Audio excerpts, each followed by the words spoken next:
Gogo caca. On pourrait faire des vidéos toute la journée. Hein.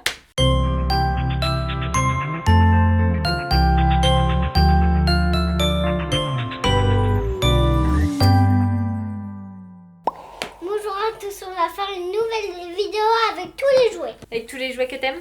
Oui, et même à Olivia. Alors, on se retrouve aujourd'hui pour une nouvelle vidéo dans la chambre des enfants. Je vous aurais bien fait faire un tour, mais il se trouve que la chambre des enfants n'est absolument pas instagrammable et on n'est absolument pas youtubable. On va juste vous montrer les jeux préférés des enfants en ce moment, ce qu'ils aiment utiliser, ce qu'on aime lire, et puis voilà. Et Esteban m'accompagne pour vous montrer l'utilité de chaque jeu. Ça, c'est un tri de jetons. C'est un On tri doit de mettre jetons. ici ça, et ben on doit mettre dans le bon truc, dans le bon pot, et les petits jetons. Ouais. Qui est-ce qui joue surtout à ça? Olivia, et ben moi j'aime trop aussi. C'est plus de l'âge d'Olivia, donc autour de 2 ans. C'est un truc qu'elle adore vraiment, elle prend beaucoup de temps à le faire, elle recommence. Parfois elle joue à se tromper, parce que là maintenant c'est quelque chose d'acquis. Donc ça c'est un jeu qui marche à tous les coups. Et ben moi je vais fermer les yeux. Ça va être très dur. Je crois que c'est du violet. Non, il n'y a pas de violet, ça doit être du bleu. C'est vraiment un tricheur. On va commencer par ça. L'arc-en-ciel de Grimm.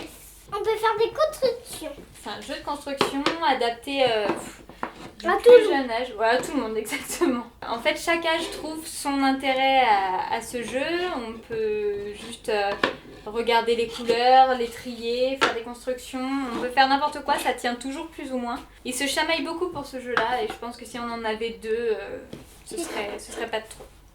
Non. Voilà. Et des fois ça fait ça. Des fois, ça fait ça. Ça travaille tout en même temps. Ça travaille la coordination, le volume dans l'espace, les couleurs.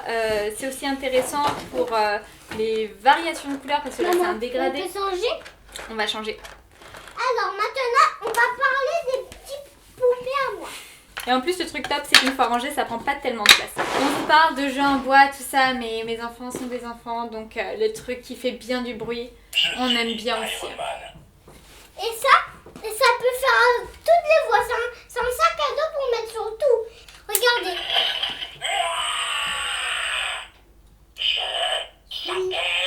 Groot. Spider-Man à la rescousse. Spider-Man à la rescousse. Ça fait une super voix. Tonton Nico, il fait des cubes en bois. Ça, vous aimez bien. Hein. Il fait plein de choses. Même on peut faire des constructions comme ça. On met des petits bonhommes par exemple. Ça, c'est pareil, les cubes en bois, tout simple. Par exemple, C'est- on peut mettre un petit bonhomme de la maison d'Olivia. Donc, les cubes en bois, c'est un jeu de manipulation. On va enlever les trucs qui sont ici. Je vais pas y arriver, hein. Je le remets après, ok? D'accord. C'est un jeu de manipulation. Là, ils sont vernis avec un vernis à eau spécialement conçu pour les enfants, donc pour qu'ils puissent les porter à la bouche quand ils sont tout petits, sans qu'il y ait de danger. Ça permet de faire tout et n'importe quoi, aussi bien pour l'appréhension des toutes petites mains. Ils sont pas très lourds, c'est pas dangereux, sauf si on se le jette dans la tronche, il faut avoir un peu Allez. d'expérience. Ça fait très mal quand on jette sur la tête. Donc c'est une boîte à forme toute simple. Sauf que je l'ai acheté quand Olivia avait 1 an, un truc comme ça, et je crois que sur la notice c'était noté à partir d'1 an. Il se trouve qu'elle est carrément plus compliquée que la plupart des boîtes et elle commence seulement à s'y intéresser à 2 ans. Et encore elle galère parce qu'elle est du genre bourrine, si ça rentre pas en forçant un peu ça va rentrer. Ce qui n'est pas le cas. Mais voilà, c'est un indispensable aussi pour moi. J'aime trop. T'aimes trop toi aussi. Ça fait partie du développement de l'enfant, ça fait partie des coucous cachés et de la notion de permanence de l'objet. Même si c'est caché, ça existe encore, il faut aller le rechercher, le remettre. Là, il y a plein de formes. Et ça, c'est les trous pour mettre les petites formes. Regardez. Si on met ça, ça rentre. C'est un jeu qu'on a depuis qu'Olivia a 1 an. Elle a toujours adoré ça et elle a toujours pris beaucoup de temps pour s'appliquer à ce que ça passe. Et c'est cette répétition qui fait qu'on acquiert les gestes et qui fait qu'on développe sa pince fine. Parce qu'il faut quand même réussir à les attraper, à viser et à vraiment l'enfiler.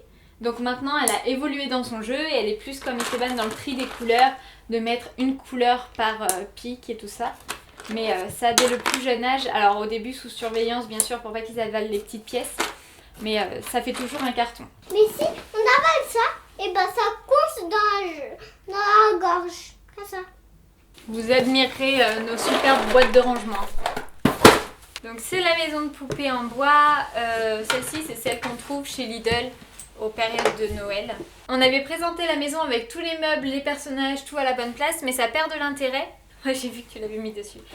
Alors que finalement, maintenant qu'on a rangé les meubles tout dans une boîte, les personnages tout dans l'autre boîte, ils se créent leur histoire du début à la fin. Ils placent les pièces de la maison où ils veulent selon ce qu'ils ont envie de faire. Il peut arriver que la salle de bain soit dans le salon et comme ça c'est plus accessible. Regardez, on peut faire avec tous les bonhommes ça. Alors c'est qui? C'est un petit garçon? Oui, ça c'est l'enfant. Il a perdu des dents. Il a perdu des dents? Ah oui, t'as raison. Oh, ça c'est une boîte d'histoire. Ouais.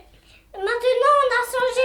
Avant il n'y avait que Suzanne et Gaston. Et ben maintenant on a mis tout. Donc on choisit les personnages. Un objet qui sera dans l'histoire. Alors regardez. Il y a une fleur, je vais choisir.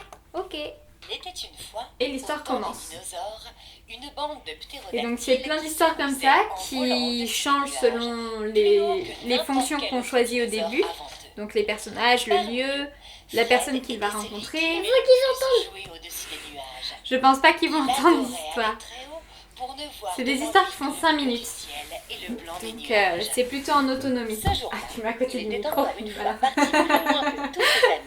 Et ces derniers avaient fini par le laisser seul et rentrer chez eux. Regardez, ça c'est un bouton pour tourner comme ça.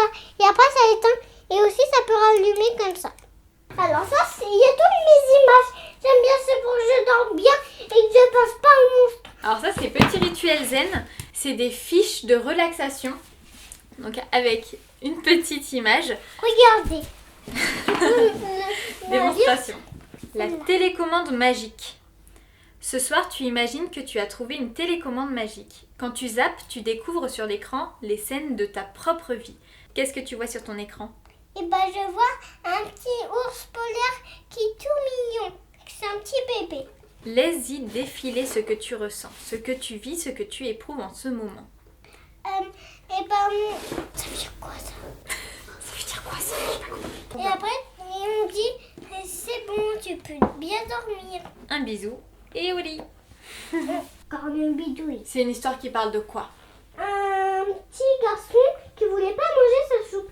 Et ça, c'est une sorcière qui fait avaler la soupe seulement avec la soupière. Ah, ça sera pas de tous les animaux. Regardez, c'est trop rigolo. En fait, ça parle des animaux, Oui, ce qu'on peut leur faire subir oui. et comment on les retrouve dans leur état naturel, dans leur habitat normal. Il est dans le cirque, là. Alors, si on met ici, ça, là, il est avec sa maman. Où est-ce qu'il est le mieux? Le mieux, il n'est pas au cirque. C'est pas le mieux ici. Ouais, Il aime bien être avec sa maman. voilà.